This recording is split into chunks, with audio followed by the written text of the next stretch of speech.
I've been making cabinets professionally for a decade now, and I've learned a lot. I'm going to tell you 5 mistakes that you need to avoid to make sure that you can make professional quality doors even with DIY tools. All right, before we start building our cabinet doors and talking about the mistakes that happen, let's first talk about the parts of a cabinet door. There's 3 main parts in a cabinet door. These simple shaker style doors typically have your rails, your stiles, and your floating panel. With the rails and stiles will all receive a mortise or a dado. That's the piece right here in the middle that is a hole that's going to accept that floating panel. So all 4 pieces need to have that. The pieces that are going horizontal will also get tendons. Tendons are these pieces right here that it glued together, then fits into the mortise. Here's a close-up look, and so does the floating panel. All right, so we're talking the 5 mistakes that cabinet makers make, especially on the DIY side. If you're just getting into it, you're starting your business, or you need to build some cabinet doors for a project at the house, the first mistake that most people make is they're not working with pieces that are the same thickness.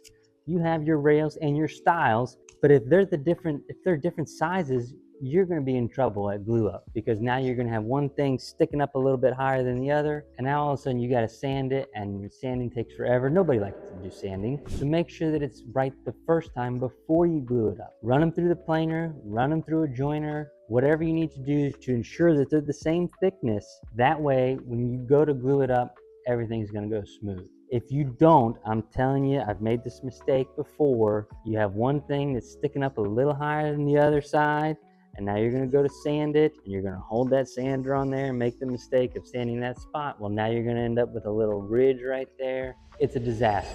All right, so the second mistake that so many people make is they don't make sure that they have a flat edge on their rails.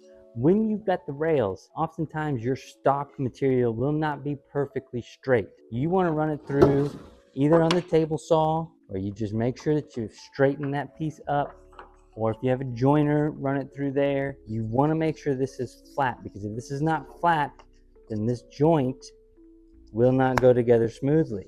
It's slightly shorter. Now all of a sudden you've got a gap. You don't want those gaps. They're a pain in the butt to fill. When you do fill them, you got to sand them like crazy. And that goes back to our mistakes before. If you make a mistake, you're going to pay for it later when you're doing the sanding.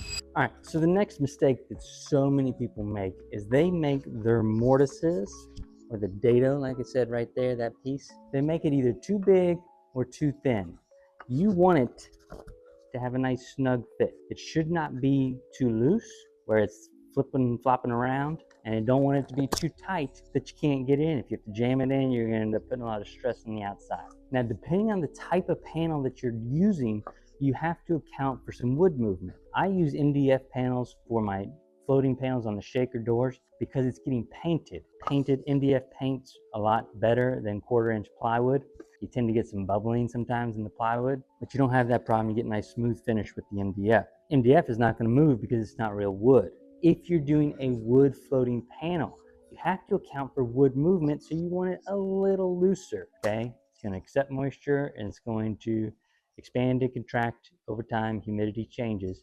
Take all that into account. Make sure you get a nice snug fit. If you don't have a router table, if you do have a router table, get yourself a pair of these bits, right? You have your mortising bit and you have your tenon bit. Notice the double blades creates that space in the middle, except that piece right there. That's what you're going for. That's if you have a router table. If you don't have a router table, that's not a problem. Don't worry about that. You could do all of it on a table saw. I have a video, put a link down in the description below, where I show you how to make cabinet doors with nothing but a table saw. It's great. Most people don't have a router table. It's a little bit more on the professional side of things.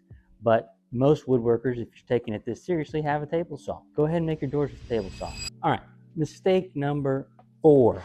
So many people make this mistake, and I used to make this mistake when I first started, and it's a killer. Why don't you take a look at this? You have to sand this after it's been glued up, right? Everything needs to be sanded. Imagine trying to sand that little spot right there. It's gonna drive you crazy, absolutely crazy. It drives me crazy. The key to making sure you get a good finish and you're not doing those little tiny detail sands in the corner is sand this panel before glue up. Sand it first, all the way up to where it's almost ready for finish. You should be ready to finish it before you glue it up. Sand this first so you don't have to sand those corners later.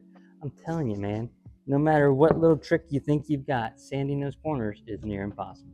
Let's get to the last one. I'm telling you, so many people make this mistake. It's the worst. Here's the last mistake that you do not want to make.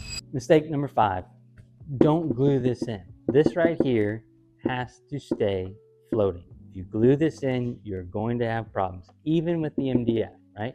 Like I said before, MDF doesn't move, but the wood that you're using on the outside does. When the movement happens later, this is not going to move and you're going to get cracking in these joints. Now, the reason this is a kind of a big common mistake, and the other thing I'll see a lot is caulking along here. That stuff's going to crack in the long run. You wanna know why it's going to crack? Because this moves and if this doesn't. So if this moves and this doesn't, you're going to have cracking. Manufactured doors that you find now, they are completely MDF. Custom cabinets, we charge a premium. The reason we charge a premium is because this is maple. This is real wood that we've made, and then the only thing that's not real wood is the panel. And again, that's for finishing purposes. But that means that you should not have connection here. Thanks for watching. Make sure that you like and subscribe. Share this with your cabinet buddy. Share this with your wife who says, hey, I want you to caulk the edge. Don't do it. Don't do it. Go out there and make yourself some cabinets. We'll catch you next time. Grafton, Florida.